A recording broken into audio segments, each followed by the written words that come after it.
एक ही रात्रि में संतान की प्राप्ति ऐसा किस्से कहानियों में होता है और एक ही रात्रि के बाद दूसरे दिन बाहुबली रावण बन के खड़ा हो जाए, कोई ऐसा पौराणिक कथाओं में होता है। नमस्कार, मैं विजयलक्ष्मी गुप्ता आप सभी भावी मुख्य सेविका बहनों का अपने चैनल पर स्वागत करती हूं और ये उम्मीद करती हूं कि सभी स्वस्थ होंगी। जैसा कि आप सभी लोगों को ज्ञात है कि जुलाई का पहला आज दिन है और जुलाई का प्रथम सप्ताह स्टार्ट हो गया है। स्टार्टिंग में जो मैंने लाइनें बोली उनका भी कारण है। आप सभी को पता है कि कोई भी बड़ा कार्य एक ही रात में या एक ही दिन में नहीं हो सकता है। सभी को ज्ञात है कि मुख्य सेविका भर्ती से संबंधित मामला उच्च न्यायालय में लंबित है। आज जुलाई का पहला दिन है और मैं देख रही हूँ कि मेरी जो भी भावी मुख्य सेविका बहनें हैं वो बहुत ज़्यादा पीड़ित हैं और परेशान हैं और हर एक जगह से यही बात सामने आ रही है कि कोर्ट में जो भी लोग खड़े हैं तो डेट क्यों नहीं लगी। जो शुरुआत में मैंने लाइनें बोली वो इस प्रश्न का जवाब है। आज कोर्ट खुला है और आज कोर्ट खुलने के बाद पूरा प्रयास किया जाएगा कि आपकी डेट लग जाए, मामला जुलाई में निस्तारित हो जाए, ऐसी संभावना है। मेरे द्वारा थंबनेल पर लगाया गया है संभावना, हो सकता है, प्रयास किया जाए, प्रयास कर रहे हैं। ये अलग अलग वाक्य हैं और अपने आप में एक बहुत बड़ा अर्थ रखते हैं। प्रत्येक शब्द का अपना एक अर्थ है। जब आपको कोई यूट्यूबर, मेरे जैसा यूट्यूबर, आपको कोई न्यूज़ बताने आएगा तो वो ज़रूर कहेगा कि संभावना है कि ये हो जाए, संभावना है कि ये हो सकता है, प्रयास किया जाए। यानी आपको वो मोटिवेट करेगा कि प्रयास किया जाए। इसका मतलब ये नहीं कि प्रयास वो कर रहा है, यानी आपको प्रयास करना है और प्रयास कर रहे हैं तब बोला जाता है जब वो बंदा स्वयं से प्रयास कर रहा होता है। इन शब्दों के अर्थों को आपको समझना होगा।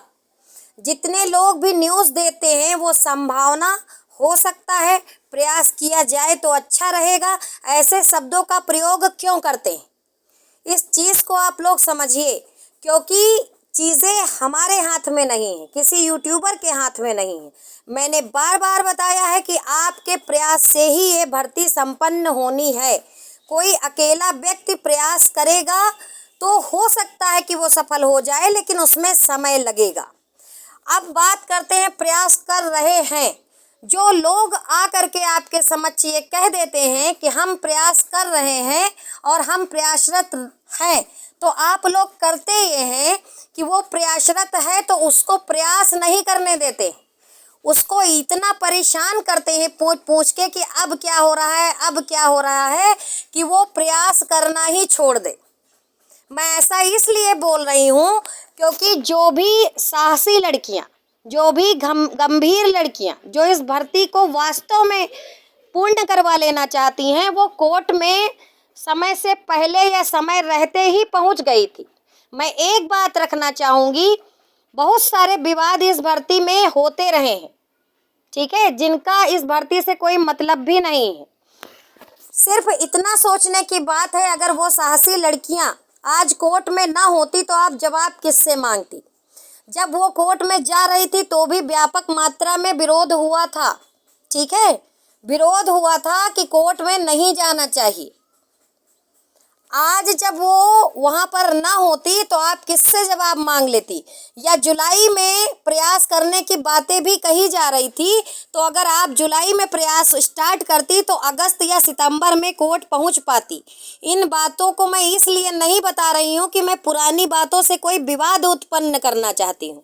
इन बातों को मैं इसलिए बता रही हूँ कि आप लोग इस चीज़ को समझिए कि आपके पीड़ित होने से, आपके परेशान होने से चीज़ें नहीं होंगी, बल्कि योजना बना करके तरीके से और ढंग से काम करने से ही आप सफल हो पाएंगी। इधर उधर हाथ पैर मारने से कोई मतलब नहीं होता है। सही दिशा में, सही योजना के साथ, सही संगठन के साथ जब आप कार्य करेंगी तो ही सफलता आपको समय से मिल पाएगी। ये मैं आप सभी को समझाना चाहती हूँ।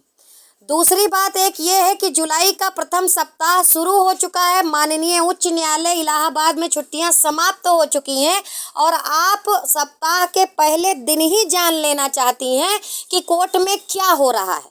अभी तो पूरा दिन भी समाप्त नहीं हुआ है। एक ही काम किसी भी व्यक्ति के पास नहीं है। जैसे आप लोगों को समय नहीं है ट्विटर करने का, लेटर लिखने का या कहीं जाने का, जा कर के अपनी फरियाद करने का, वैसे भी और जो बच्चियां, जो महिलाएं, जो लड़कियां इसमें प्रयासरत हैं, उनकी ज़िंदगी में और भी गम है मुख्य सेविका के सिवा। उसके बावजूद भी वो इस भर्ती को कराने के लिए जो भी उनसे संभव प्रयास हो सकता है वो कर रही हैं, पीछे नहीं हट रही हैं। कोई भी जनता दरबार छूट नहीं रहा है। वो बात अलग की है कि मुख्यमंत्री जी से मुलाकात हो पावे या ना हो पाए, जो भी वहाँ मौजूद होता है उसको पत्र दिया जाता है। बार बार ये ज़रूरी नहीं होता है कि जितने भी जनता दरबार में कोई भी जाए तो उसका फ़ोटो वायरल किया जाए या आपको सूचना दी जाए। जो भी गंभीर बहनें प्रयासरत हैं वो चुपचाप अपना जाके अपना कार्य कराती। ठीक है, इस चीज़ को आप लोग समझ लीजिए। दूसरी बात, अधीनस्थ सेवा चयन आयोग जल्द जारी कर सकता है परीक्षा परिणाम। मैंने ऐसा इसलिए लिखा है क्योंकि जो भी अभ्यर्थी होते हैं या जो प्रयासरत बंदे होते हैं वो कभी भी नकारात्मक नहीं सोचते हैं। वो हमेशा अपना प्रत्येक कदम इस उम्मीद, इस विश्वास के साथ उठाते हैं कि उनको सफलता अवश्य मिलेगी। इसी उम्मीद के साथ ही कहा जा रहा है कि यदि हमारा स्टे जुलाई में या अगस्त में हटेगा तो अधीनस्थ सेवा चयन आयोग, जिनके सचिव जी द्वारा ये वक्तव्य कहा गया है कि हमारा रिजल्ट बना रखा हुआ है और बने हुए रिजल्ट पर कोई कार्य नहीं हो सकता है, ये आप भी जानती हैं। उनके द्वारा ये कहा गया है कि हमारा रिजल्ट बना रखा है, स्टे हटते ही हम दे देंगे।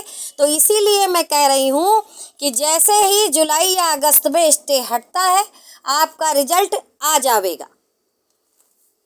प्रत्येक अभ्यर्थी को भी यही सोचना चाहिए। बहुत सारे लोग कहते हैं कि आपके रिजल्ट पर कोई कार्य नहीं हो रहा है और मैं ये कहती हूँ कि स्वयं सचिव सर जी ने ये बताया है कि हमारा रिजल्ट बना तैयार है।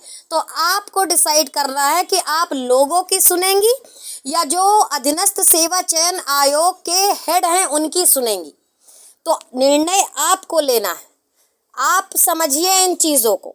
मैंने जो स्टार्टिंग में लाइनें बोली हैं उनका अर्थ बहुत बड़ा है, समझ जाइए।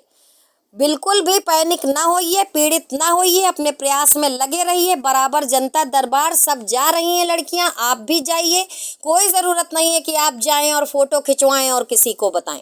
आप जाएं, अपनी बात कहें, यही बहुत बड़ी बात है। जो लोग वहाँ नहीं पहुँचती हैं या नहीं पहुँच सकती हैं उनसे भी कोई ज़बरदस्ती नहीं है, वो अपना लेटर पोस्ट कर सकती हैं। 26 रुपये का रजिस्ट्री होता है। कहीं भी आप उत्तर प्रदेश में बैठी हैं, बढ़िया से एक पत्र लिखिए, अपनी समस्या, अपनी पीड़ा बताइए और माननीय मुख्यमंत्री जी तक अपनी पीड़ा को पहुँचा दीजिए। जुलाई माह में ही आपकी समस्या का समाधान हो जाएगा। इसी उम्मीद के साथ, इसी सकारात्मक सोच के साथ जल्द ही मिलेंगे अगले वीडियो में। तब तक के लिए धन्यवाद।